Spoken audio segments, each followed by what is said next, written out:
I was never meant to survive. I was meant to be ash. A brief whisper of smoke rising from the dirt floor of the slave quarters, disappearing before dawn touched the edges of Fazenda Santa Brígida. But I didn't burn. Someone hid me. Someone folded me tight, pressed me against a beating chest, and trusted paper more than their own voice. And now I speak. Not because I want to, but because silence became a crime long before ink ever touched my body. Listen carefully. You're holding the only witness no one else dared to be. I was written in the deepest hour of the night, the hour when the plantation slept with one eye open and one eye blinded by fear. The slave quarters breathed like an animal that had been beaten too often, hot, damp, restless. The air tasted of sweat, old wood, and cassava boiled long past hunger.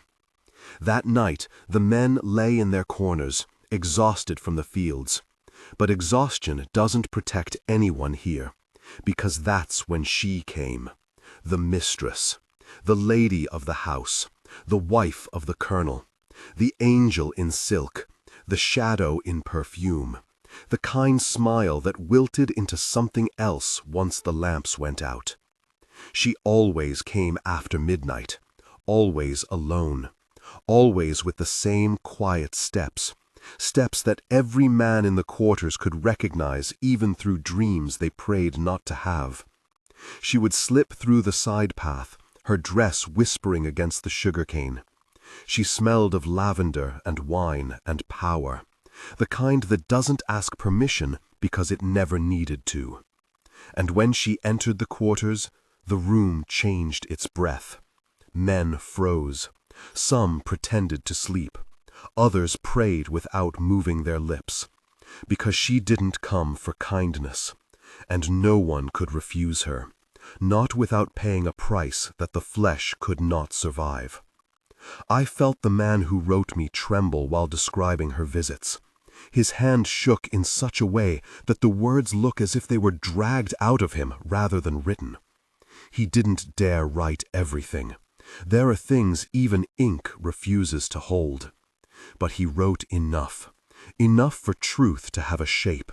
Enough for me to become dangerous. He wrote about how she chose. Sometimes one man. Sometimes two. Sometimes whoever had worked hardest that day. As if stolen labor wasn't enough.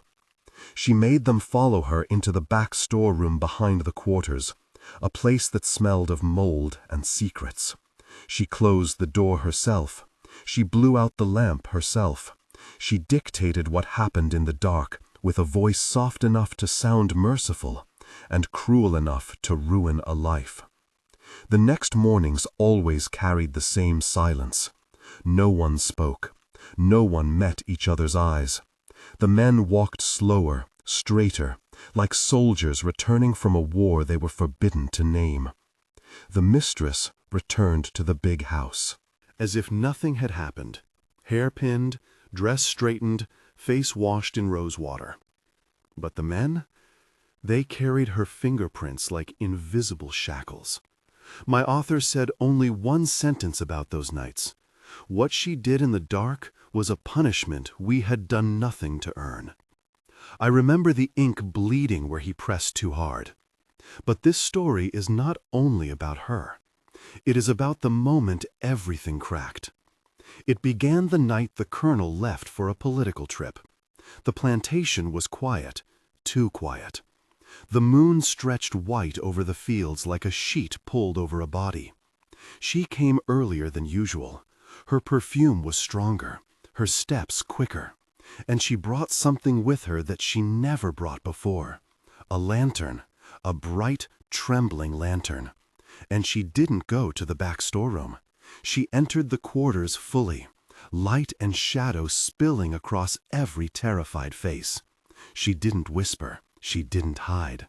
She walked straight to the center of the room and said, "All of you, up."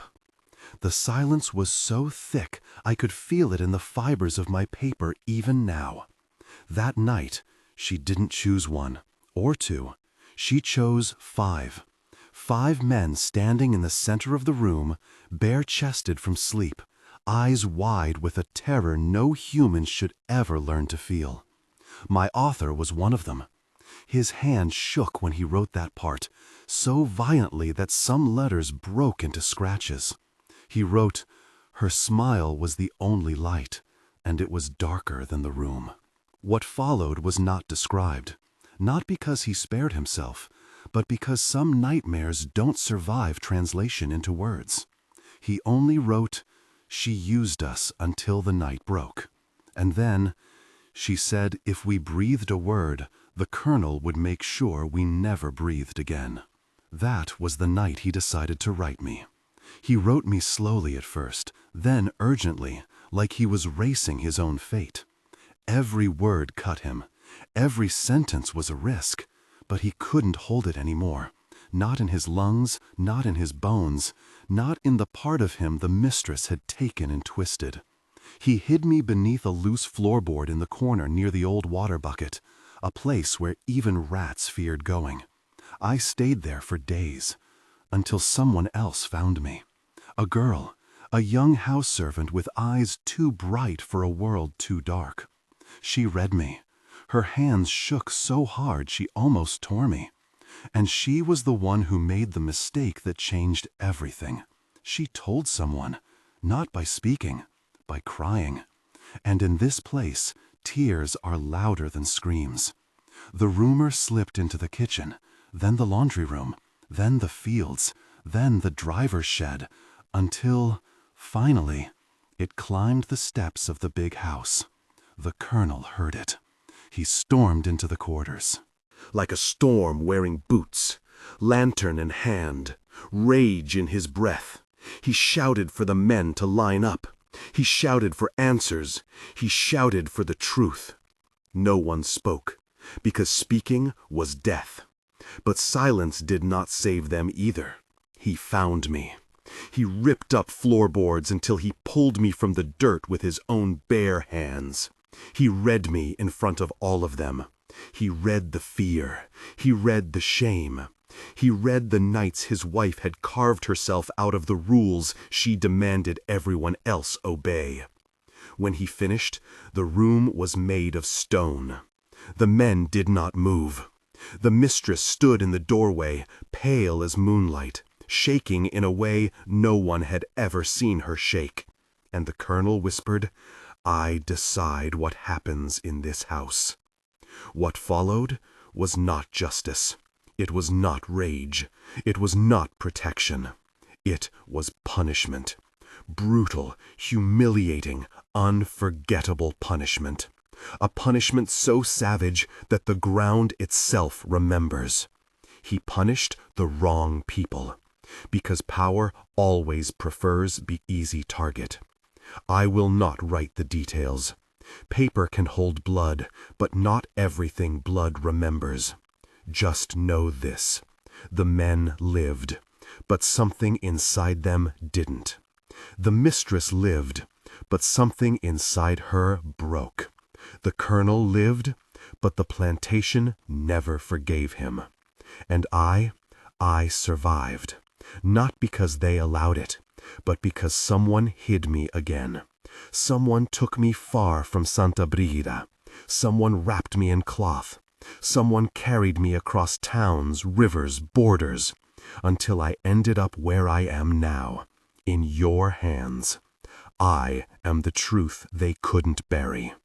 And if you're listening to me now, then you are part of the chain that keeps memory alive. Tell this story. Whisper it. Pass it on.